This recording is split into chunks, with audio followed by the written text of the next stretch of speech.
Hello, everyone. It is such a pleasure to be here today for such an important conversation that really does impact all of us. But this interview is being live streamed across Canada, so there's so much to cover domestically and internationally. But for the purposes of this spectacular summit, let's focus in on your perspective on where gender inequality and poverty, how do they connect, and what can countries like Canada and the United States and the developed world do to actually narrow the gap? Well, one of the things that we're grappling with is this morning I was at the UN and we had a conversation around the Sustainable Development Goals, and the path to 2030 and how important it is to bring the world forward in the right direction.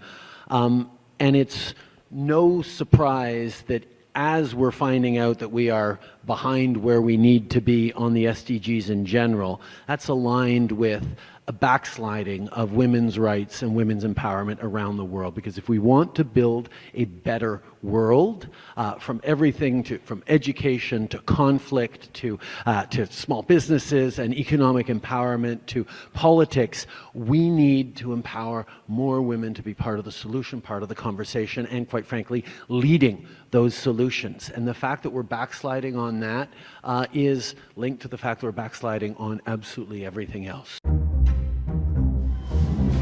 What is a woman? Can you tell me that?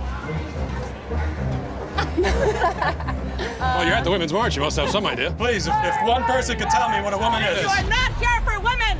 We ask you to leave. What is that? A backsliding of women's rights and women's empowerment around the world. According to the new trailer for the Crave show, Canada's Prime Minister will be appearing as a special guest on the competition series. Please help me welcome the Prime Minister of Canada, Justin Trudeau! While we don't know if he'll also be a judge or just a guest, Trudeau's appearance is the first time a world leader has ever appeared on the franchise. I will never apologize for standing up for an LGBTQ2+. We don't get to fix the world unless women are not just part of it, but leading it. So what now? Ukraine and Afghanistan and the pandemic. They plan for these programs, and I've seen it firsthand. But they can still plan for the steady increases that we had in place from before 2019. We spiked it massively because of the pandemic, because of various crises that we had to respond to, and we will continue, as Canada always will, to be there as punctual crises, whether they be pandemics or other conflicts, we will continue to be there because we are committed to international assistance focused on empowering women and girls. Nothing short of gender apartheid on our watch. The hips on the drag queen go swish, swish, swish all through the town. Well, today we're here for Drag Story Time on behalf of St. John's Pride and Quadrangle to read some wonderful little children's books to the little children to help celebrate, diversity and equality. On Saturday, Vancouver drag queen Connie Smudge headed to Coquitlam Public Library for Drag Queen Storytime, an event where drag queens read to children. And honestly, she spreads love and nobody should bring hate on her. Counter-protesting the protesters protesting Connie Smudge's book reading.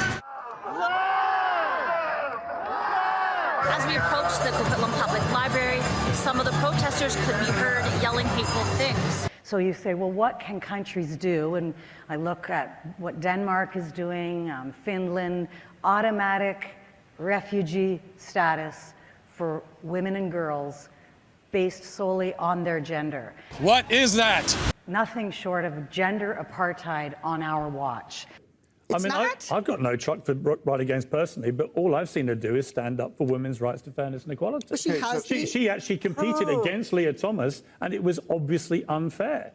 Leah Thomas won one of the races in the NCAA championships by 50 seconds against a bunch of biological females who simply couldn't keep up. Just like you mentioned, it's ironic. It's always women fighting against women's sex-protected spaces and rights. It blows my mind, but I so appreciate both you and Bill standing up for myself, because you hit the nail on the head. I'm speaking for every female athlete, not just myself. I'm done competing. This isn't about me, but I know what's at stake if someone doesn't use their voice. The same drugs that have been used in the past to chemically castrate sex offenders are now being used on our children to block puberty.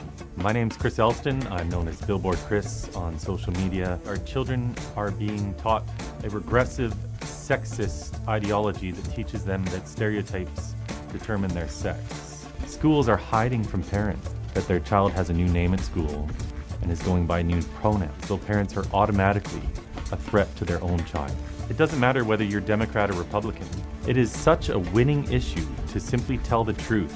We are stopping the development of perfectly healthy children. This is insane. The message we should be sending is that they're beautiful just as they are. Just tell the truth about what's happening to kids. You can't lose. What are you fighting for? What's your view? So children, okay, let's back it up a little bit. So we've seen a massive increase, especially in the number of girls with, I want to hear his view. with what's called rapid onset gender dysphoria. This isn't a case of traditional gender dysphoria that starts really young and predominantly affected boys. It's hitting adolescent girls, teenage girls. And we've seen about a 4,000% increase. We haven't seen that in boys. It's a social contagion. It's a mental health crisis going on. And we should be treating these children with talk therapy and watchful waiting. We should be looking into comorbidities because there's almost always something else going on. There's depression, anxiety, there might have been abuse, there might have been sexual abuse. Tons of these kids have autism. Up to 40% of these kids that show up at the gender clinics have autism. So are you Tons of them have against this? Are ADHD. you thinking that the kids are all just mixed up and being brainwashed? Is that what you're saying? Well, there's certainly false teachings going on in school, but this is a social contagion going on. We have entire peer groups of girls who now say that they're boys. That doesn't make sense. Nothing short of gender apartheid on our watch. And what happens probably when doesn't they make sense to them either. what happens when they go to the gender clinics now is they receive what's called gender affirming care or affirmation only, which sounds really nice, but it means we don't look into any other comorbidities. We don't do any counseling for these children. The first thing they do now, things have changed. The first thing they do now is give them puberty blockers. They do get all of that. You can't even counsel these kids anymore. It's hard to find a counselor. I talk to parents all over the country and I hook them up with a few counselors that are willing to do it. And the government, under Trudeau, is even trying to pass a bill that will effectively criminalize counselors who treat these children with gender dysphoria because they consider it conversion therapy to help a child feel comfortable in their birth sex. Wouldn't it be great if we just accepted people for who they are? I do. Right? Yeah. And if they're And in girls a crisis, are girls and boys are boys. We don't get to fix the world unless women are not just part of it, but leading it.